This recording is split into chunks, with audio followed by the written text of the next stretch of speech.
All right, this is just going to be a video on some random radical expressions that we're going to simplify.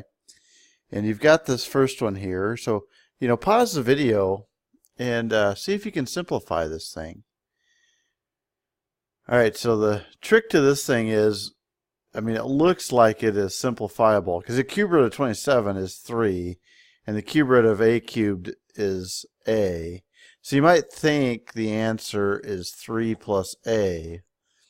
Well, this is wrong because you've got to get it into multiples and you've got to factor it out. Well, this factors, but the best we can factor it is with the sum of cubes, which factors to 3 plus a. If you know that formula, it'd be 9 minus 3a plus a squared.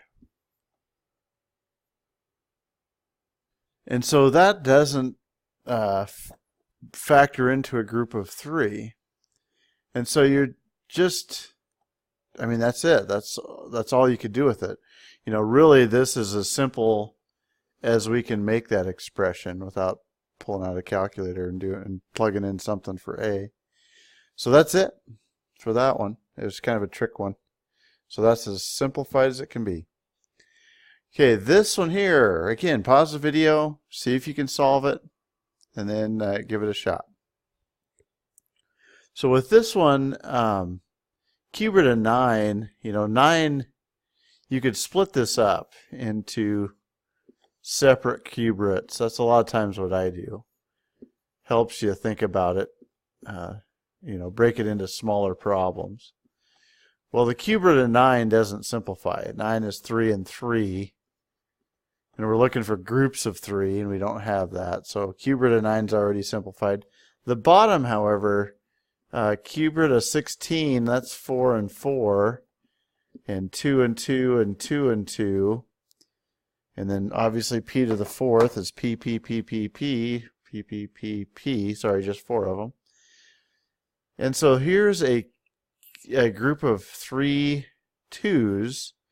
So far we've got the cube root of 9 over 2 because of that group of 2's.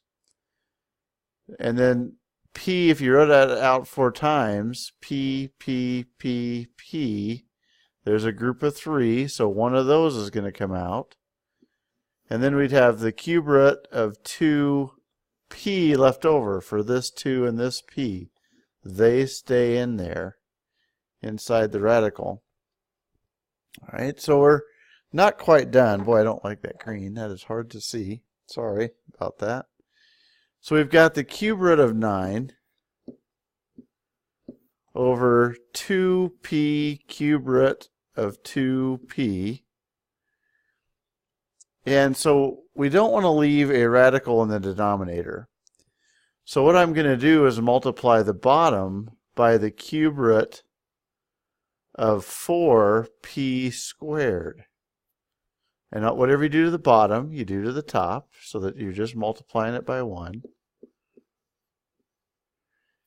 And so on the top, you've got the cube root of 36p squared.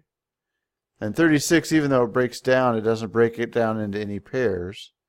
And on the bottom, you have 2p times the cube root of 8. Sorry, there's a wicked 8. 8p to the 3rd. Because you take 2 times 4 is 8. P times p squared is p cubed. And what's kind of nice about that is the cube root of 8 is 2. And so that's how I figured out what to multiply. I knew with 2 I want to make 8.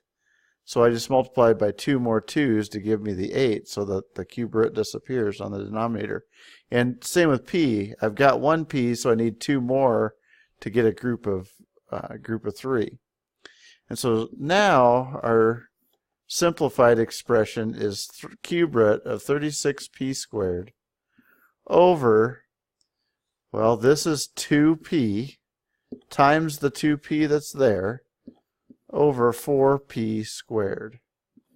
And this is simplified. You can't break that down anymore. Now you might be tempted to cross out this p squared and this p squared and the 4 and the 36 and make 9. But the 4 and the 36, one's in a radical, one's not, so we can't simplify those. So that is just it. We are done. This does not simplify any further. Okay, next problem. Go ahead and pause it and then see what you can do. Okay, with this problem, we've got the fourth root and the second root of 2. It's called a nested root.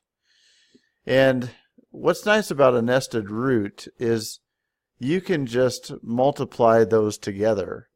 So this is the same thing as saying 8th root of 2. And you're pretty much done with that one. Now you could write it as a rational exponent, which would be 2 to the 1/8 power. That's something else you could do, but you don't necessarily need to. So 8th root of 2, and you're done. Okay, so let's get one more, maybe, about 2 more of these. 2 more. So this one, again, jumping a little more complicated. Hit pause, see if you can simplify this thing. Okay, first up, when you do this one, the 256 breaks down into 4 and 64. 64 is 8 and 8. This is 4 and 2, 2 and 2, 4 and 2, 2 and 2. And, 4 breaks into 2 and 2. But if I know the cube root, or we're looking for the fourth root, excuse me. So we'd have, let's make sure that's, So we have these 3 plus 1 more is 4. And then we have these 3 plus this one is a group of 4. So we've got 2 times 2. So this thing simplifies to 4. And then x's, you're looking for groups of 4, so x, x, x, x, x. So there's 5 of them there. 1, 2, 3, 4, 5. There's a group of 4 with 1 left over.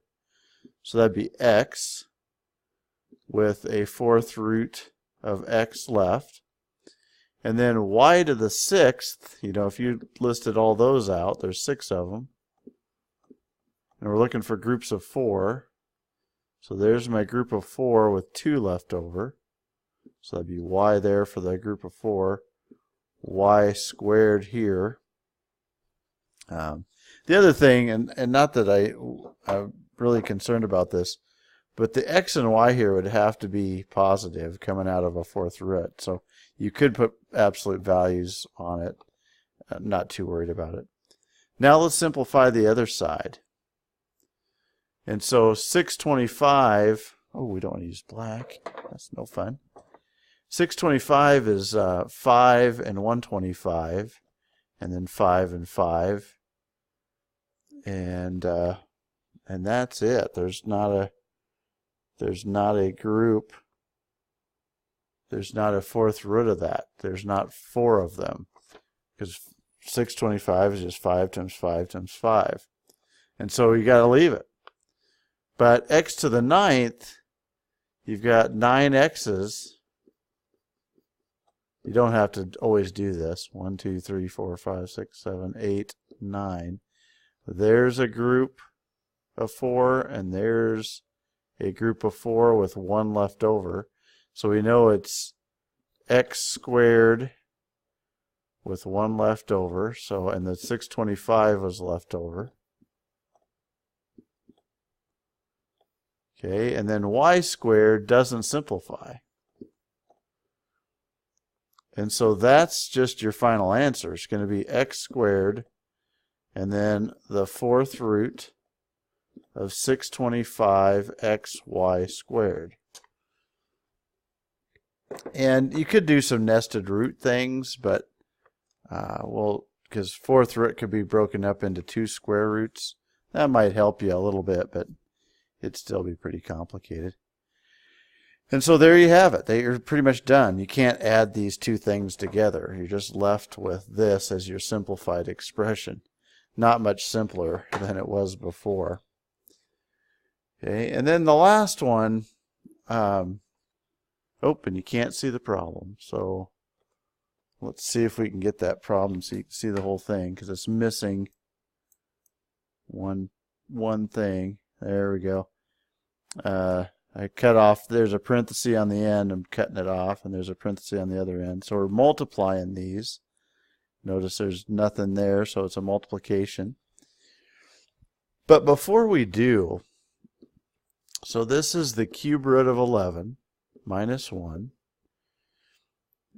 If you want to stop the video and try this first, go for it. So pause the video and then get it started. So here, these two are exactly the same. We have two of them. So we have two cube root of 11s and then plus 1. So now we've got it simplified and ready to multiply. So when you multiply these, that is, let's pick something different. There we go. So we're going to multiply these two. And so that would be, you multiply numbers and numbers and roots. So that would be 2 times the cube root of 121 for the 11 times the 11. And then you distribute it through the second one.